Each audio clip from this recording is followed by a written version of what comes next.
Lectura del libro del profeta Isaías.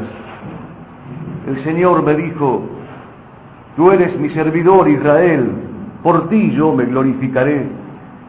Y ahora ha hablado el Señor, el que me formó desde el seno materno, para que yo sea su servidor, para hacer que Jacob vuelva a él y se le reúna a Israel todo. Yo soy valioso a los ojos del Señor, y mi Dios ha sido mi fortaleza. Él dice: es demasiado poco que seas mi servidor para restaurar a las tribus de Jacob y para hacer volver a los sobrevivientes de Israel. Yo te destino a ser la luz de las naciones, para que llegue mi salvación hasta los confines de la tierra. Palabra de Dios. Aquí estoy, Señor, para hacer tu voluntad. Aquí estoy, Señor, para hacer tu voluntad. Esperé confiadamente en el Señor. Él se inclinó hacia mí y escuchó mi clamor. Puso en mi boca un canto nuevo, un himno a nuestro Dios. Aquí estoy, Señor, para hacer tu voluntad. Tú no quisiste víctima ni oblación, pero me diste un oído atento. No pediste holocaustos ni sacrificios. Entonces dije: aquí estoy. Aquí estoy, Señor, para hacer tu voluntad. En el libro de la ley está escrito lo que tengo que hacer. Yo amo, Dios mío, tu voluntad, y tu ley está en mi corazón. Aquí estoy, Señor, para hacer tu voluntad. Proclamé gozosamente tu justicia en la gran asamblea. No mantuve cerrados mis labios, tú lo sabes, Señor. Aquí estoy, Señor, para hacer tu voluntad. Principio de la primera carta del apóstol San Pablo a los cristianos de Corinto. Pablo, llamado a ser apóstol de Jesucristo por la voluntad de Dios, y el hermano Sóstenes, saludan a la iglesia de Dios que reside en Corinto, a los que han sido santificados en Cristo Jesús y llamados a ser santos, junto con todos aquellos que en cualquier parte invocan el nombre de Jesucristo, nuestro Señor, Señor de ellos y nuestro. Llegue a vosotros la gracia y la paz que proceden de Dios, nuestro Padre, y del Señor Jesucristo. Palabra de Dios.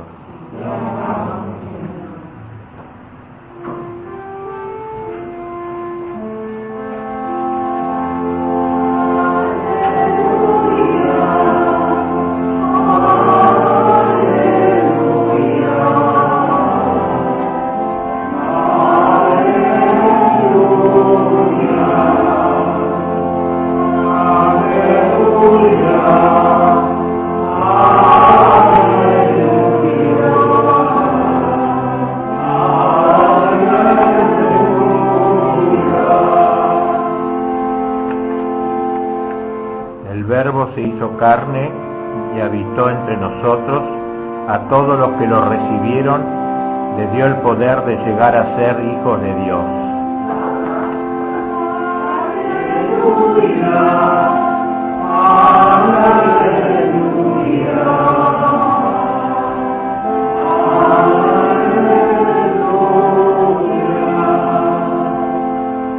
El Señor esté con vosotros. Lectura del Santo Evangelio según San Juan.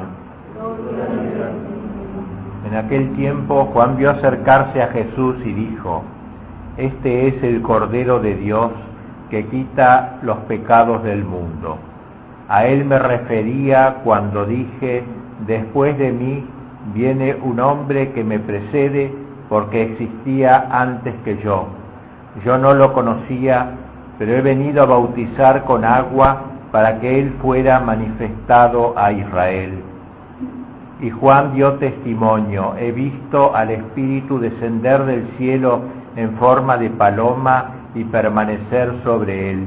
Yo no lo conocía, pero el que me envió a bautizar con agua me dijo: aquel sobre el que veas descender el Espíritu y permanecer sobre él, ese es el que bautiza en el Espíritu Santo. Yo lo he visto y doy testimonio de que él es el Hijo de Dios. Palabra de Dios.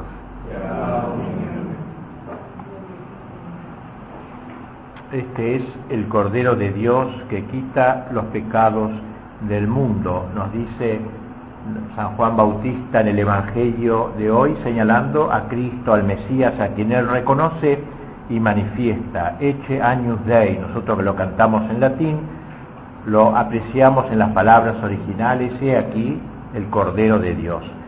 Es una retoma del viejo tema del Cordero del Antiguo Testamento. El tema del Cordero, del pastor de los corderos, es un tema bíblico. El tema bíblico, hemos dicho ya en otras ocasiones, es un tema que está a lo largo de toda la Biblia, de todo el Antiguo y el Nuevo Testamento. Por ejemplo, el tema matrimonial: Dios hace a Adán y Eva, luego Cristo es la continuación, la unión, es el esposo, la iglesia es la esposa, el cielo se habla de las bodas eternas. En fin, es un tema bíblico, un tema que aparece desde el Génesis hasta el Apocalipsis, aquí y allá en la Escritura. Por en el tema del Cordero, del pastor, es un tema también bíblico. Lo encontramos a esta imagen del Cordero, esta realidad física del Cordero, en el Éxodo, cuando se instaura la fiesta de Pascua y se manda a celebrarla todos los años con un Cordero pascual. Por eso, cuando San Juan Bautista señala al Cristo como el Cordero de Dios, de alguna manera está haciendo un recuerdo de aquel Cordero del Éxodo cuyo sacrificio se reiteraba todos los años con motivo de las fiestas pascuales.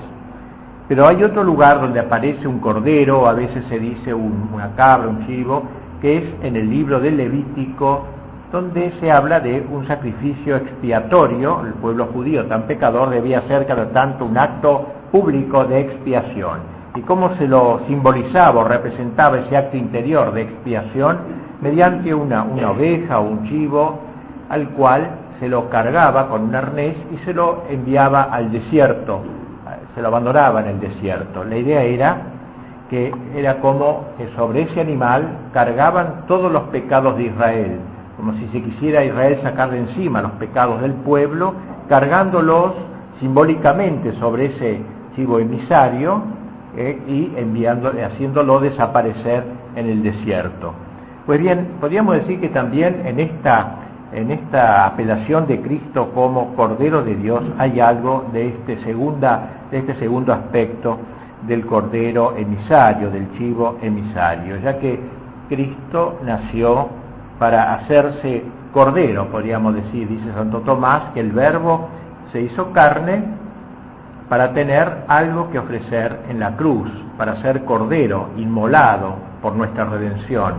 Como Dios que era, no podía ofrecer ningún sacrificio, porque el sacrificio supone una materia. Y por tanto Dios, como no tenía materia, no podía hacer ningún sacrificio. De ahí que tuvo esa estratagema divina de tomar carne, de hacerse carne, de tomar una carne de María Santísima, la Madre de Cristo, de tomar la sangre de María Santísima y dársela a Cristo, para que pudiera con esa carne y con esa sangre ofrecer Él un sacrificio, que como Dios no hubiera podido hacerlo, pero ahora sí, como hombre, como Dios encarnado, como Dios hecho hombre, podía ofrecer. Y por eso dice Santo Tomás que toda la vida de Cristo puede entenderse como un caminar lento, pero firme y decidido, de Belén al Calvario. Es decir, Belén ya de alguna manera va preparando el Calvario. Por eso En la iconografía oriental se representa la escena de la Navidad como el Cristo naciendo de la oscuridad, porque Él es la luz que brota de las tinieblas, y el niño está como envuelto en una faja mortuoria, como estaba Lázaro en el sepulcro cuando Cristo lo saca de allí en ese gran milagro. De alguna manera, pero se quiere indicar con ello que el niño que nace en Belén nace para ofrecer un sacrificio en la cruz, para morir, nace para morir. No una muerte vana, vacía, sino una muerte salvífica, obviamente una muerte redentora que ofrece por todos nosotros. Por eso entonces el destino de Cristo es la muerte con la cual se va a abrazar. Toda su vida es una caminata a la muerte y a la vida, obviamente, que sucede la resurrección. Agnus Dei qui tollit peccata mundi, decimos cuando lo cantamos en la misa en latín, son estas mismas palabras de San Juan Bautista, estas mismas palabras en latín. Este es el Cordero de Dios, ecce Agnus Dei qui tollit peccata mundi, que quita los pecados del mundo. La ventaja de cantarlo en latín, de conocer un poquito más, interiorizarnos más en la liturgia, volviendo a este idioma que fue su idioma original y que duró tantos siglos, esta palabra qui tollit peccata mundi, que quita los pecados del mundo, tollit en latín es un verbo que se dice tolere. Tolere significa dos cosas, quitar y cargar. Cargar también, que cargas los pecados del mundo. Obviamente cuando la Iglesia quiso traducir esto a las lenguas vernáculas, tuvo que optar por una u otra de la versión. No pudo decir que quitas o cargas, hubiera sido un poco ridículo. Entonces eligió que quitas. Pero ahora quisiéramos señalar el otro significado que también se encubre en la palabra tolere, qui tollit peccata mundi, cargas. Es el Cordero que carga los pecados del mundo.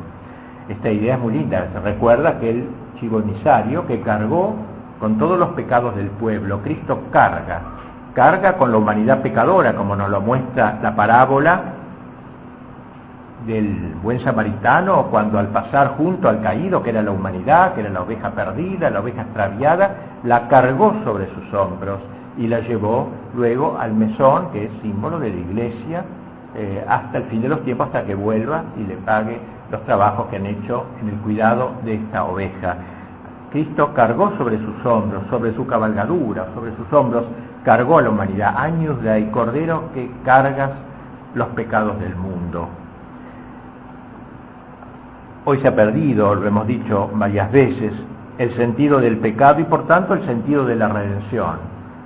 Ya no existe el pecado porque no existe Dios para la sociedad contemporánea. Decía Pío XII que una de las pérdidas más grandes del siglo XX había sido la pérdida del sentido del pecado.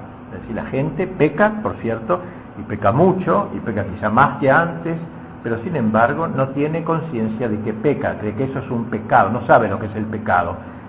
Y hace bien en no saberlo, digamos, es lógico, mejor dicho, no saberlo, porque el pecado eso es una ofensa a Dios, eso es el pecado, es algo teológico, no es una ofensa al prójimo.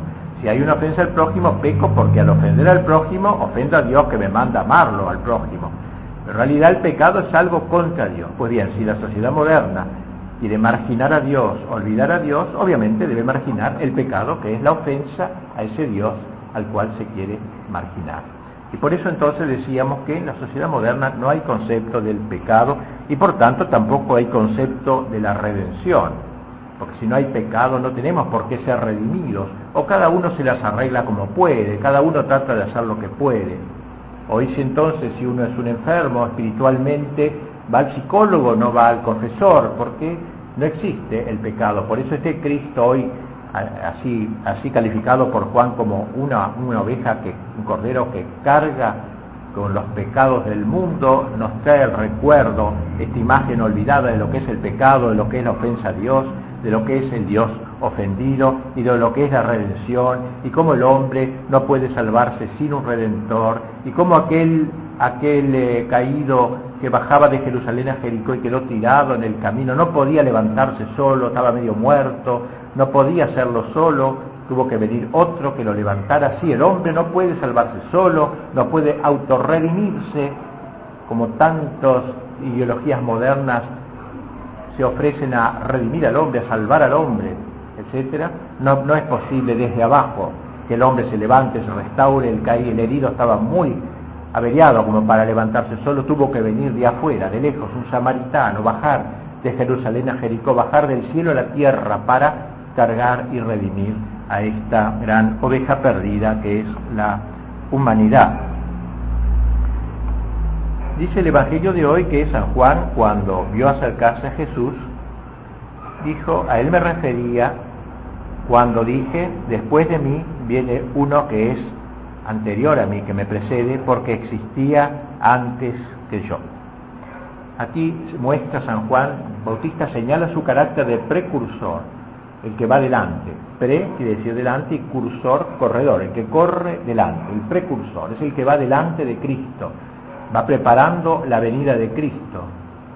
Entonces, por eso dice, viene un hombre que me precede, porque existía antes que yo.